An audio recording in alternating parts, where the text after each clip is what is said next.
So you touched on going back to Jamaica. Yeah. Tell us about that. Like, what did you actually do? That, because for us, it's about what tangibly can we take away from this that people can go, oh damn, even the food, some of the food that you had to cut out, things like that. Well, for me, I feel like we're a product of our environment, and here is where the environment was that was making me sick. So I had to completely change the narrative. And both my grandparents at the time, they were living in Jamaica. So that's what I went back to. I went back home, you know, the good foods. How old is you at this point? How old? 20. Yeah, I just turned 20. And how and from your experience with the hospital to then making up your mind to go into Jamaica, how long did that take? I think within a couple of months, because I was doing the basic work here. I wasn't 20 actually, it was before I was 20, because when I went into remission was just as I turned 20. So just before I turned 20, I was doing the work over here, and that's when I decided I was going to Jamaica. And my grandparents were there, my grandma, both of them, they grow their own food, you know. So it's getting them proper nutrients and minerals in the food. That soil over there, innit? The soil over there, it's not depleted like the dead soil over here. So it's when you eat that food, you literally feel like you're eating life. Like, you know the difference. Like when you're in Jamaica, and you eat a mango. So you bring that mango back to the UK and you eat over here, that mango tastes dead compared to how it tasted in Jamaica. Like the sun as well, like we can't sleep on the power of the sun. Like we are melanin beings, like the way that the sun charges us up, it's a beautiful feeling. And being in those energies, like just the people around, because the people in Jamaica, I feel like they're so real. And also they have these certain manners and morals, and being around that helped me learn more about myself and my roots. And that was important for me because I did grow up in a all-white school, so I was removed a lot from those sort of things. So going back home really helped me connect back to myself. And like I said, just the love of the grandparents as well. And learning about their journeys helped me learn more about who I was too. So and the water, oh God, the water. The water over there is not hard like the water over here. So when you wash under the water, you'll notice if you wash your hair, it takes ages for the soap to come out your hair because the water is more soft. So just the lack of toxins in that environment. As soon as I stepped off the plane, my skin was glowing. Like you just have that glow. And I was like, I'm home. So for me going back to Jamaica, it was critical. Can I touch on what you did here? So for those who are here, they're looking for ideas of how to heal. And you've obviously had to go through some madness, but what did you do here that started that journey? Okay, so I eventually always wanted to be like plant-based, but I was eating meat. Like before I got ill, I was eating a lot of fast food and whatever. I first just changed all my food to organic, so I was still having meat, but it was all organic and stuff. And even on the subject of food, like I'm someone who's plant-based, but I don't push what I eat onto other people. And the reason is because I think you need to listen to your body. You have to eat what is right for your body, how you feel, you know, what is healing your body, you gotta eat that. So your body will tell you if you don't like something. So for me, that's what I did. The only reason I actually gave up the meat eventually was because the chemo, it messed up my digestive system. And I couldn't actually digest the meat. And when I come off of eating the meat, my body felt more lighter, you know, my skin changed, my hair grew long. Look at your hair now, what? Yeah, now I'm locked in at the moment, but like before I was even locked in my hair, within 3 years, it grew like down here. And it was just so healthy. Like, so over here, the main things I was doing was changing on my diet to have more organic food, home-cooked foods, scrap the takeaway, scrap the processed foods. That's what you got to basically do in the beginning when you're starting off, is scrap takeaways, scrap processed foods, scrap the foods where you read the ingredients and it's long like a wa, and you don't even know what's in it. Like, scrapple that. Like, if you can't, this is one of those things you always hear people say, if you can't pronounce it, don't eat it. Except they always say the only exception is quinoa. Because people never know how to pronounce it. I don't know if it's quinoa or quinoa. What it is. But yeah, so it's about knowing what you're putting in your body. That even comes down to like products that you're using on your skin, your hair. So not using products that are high in toxins, because you still absorb those things. And then doing the exercise. So for me, it's about having a balance with the exercise. So doing the weight stuff as well as the yoga and the stretching, focusing on breathing properly, meditation. And my meditation wasn't just sitting in silence, it was to music, because music was my first love. So when I'm listening to the music, it's helping me visually go to another place, and a place of healing, and a place of health. And I think the moment where I was like, I realized that I can't depend on the doctors and the systems, but I can depend on myself. I started to believe in the things I was doing. And that for me was the biggest game changer. Because when you believe in yourself, no one can get in your way. But what genre of music was you listening to? Oh gosh, shall we out there? I can't. The time, yeah. I was young, innit? I was into Bashman.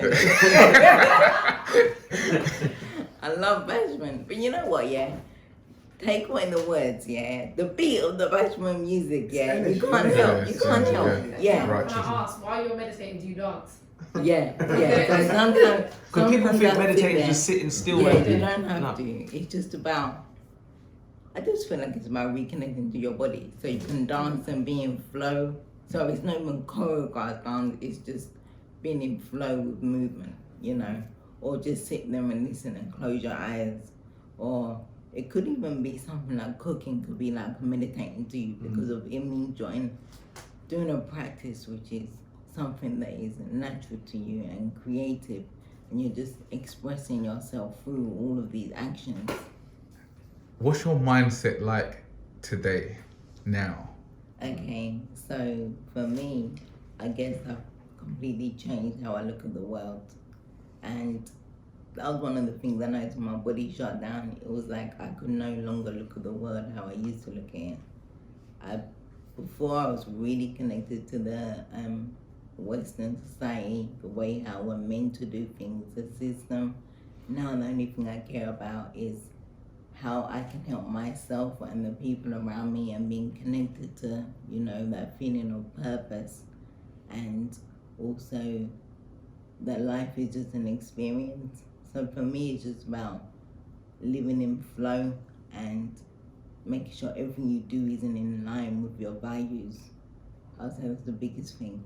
Ask me the same question tomorrow, next week. It's probably going to change. Your energy, we're always moving, so the answer is always going to be different. But for me, it's just about being in connection with what is in alignment with your true self, and not what other people want for you or what society has pushed onto you. I mean your true self. And how old are you? I'm 31, just turned 31. Aries, baby. I'm an Aries as well. I'm an Aries as well. No, because you obviously still look extremely young. Through everything you've been through. Yeah, blood don't crack, so. That's what I mean. Even through the hardest times, we still stay young. What advice would you give to any other young people in general that have any health issues, but especially those that do suffer with cancer from a young age? Okay, definitely I would say the biggest thing is making sure you listen to yourself. You know, even if you do decide to go down the Western road, or you decide to do the holistic medicine, either one of those, you still need to be connected with yourself. And don't just listen to what someone outside of yourself is saying. Don't just listen to your herbalist or just the doctor. Make sure it's in connection with you, and that you're listening to what your body's telling you, because your body will never steer you wrong. So if you stay connected to your body, your mind, your spirit, you're always going to be on the right track. Great stuff. And with the holistic healing, yeah, what would you, outside of water, the stuff we know, what would you say is your go-to? Like your... Okay, so for me, it actually comes down to emotional health and well-being, and that's making sure that we're always on the journey of like healing and unpacking our emotions and figuring out why we feel how we feel. And I feel like that's actually even bigger than the water and the food, because you could be doing all the water, the food, you know, all of those things, but if you're not feeling good emotionally and mentally in health, then none of those things actually matter. Because if you're false and negative, you're gonna project that negative energy onto the water, then you're gonna drink that water. So it's about your intentions, you know. True. So just making sure you've got the good intentions, and that you're really being aware of what's going on and how you can help improve yourself, because every day is about growth. Can I go back to something? And I think we might have skimmed over it a little bit, but I think it's quite an important point you spoke about, which was the out of body experience you had. Yeah. What did you learn from that? Because obviously that was something that not a lot of people have experienced, and to me that was like an ancestral kind of, you had an ancestral connection. Can you speak about what you learned from that? At the time, I didn't think nothing of it. I thought, because I didn't really have anyone around me who had had these same experiences. But then I started hearing people who did things like shrooms and whatever, and they're having similar experiences where they could like have out-of-body experiences, even people who have weed or whatever. And what I learned is that when whatever happened to my body happened, it opened the door within my brain, and we all know we have DMT within our brain, and I was able to now tap into the DMT. Sorry, can I just ask you to explain for those that might not know what that is? Oh gosh, I don't know what DMT stands for. It's the mixer. I don't know the word. We better Google that, guys. Yeah, we'll Google it. I don't want to say the wrong word, but basically it's a lot of people do the drug DMT to open them up and connect them to themselves, not realizing we already have DMT within our brains. And we can connect to that. Usually when you go to sleep, that's when the DMT is most awake in your body, and then when you go into the dream kind of state. So I can't pronounce what they're like. We're not gonna I looked at it, put my phone right there. But so for me, like I've had a lot of album experiences. I have a lot of dreams which are telling me things are gonna happen. I live in two realities at one time because of what I've gone through in my mind. And this probably sounds it doesn't hit. I live in two different realities at one time, and it's almost that I can see parallel versions of life all at one time.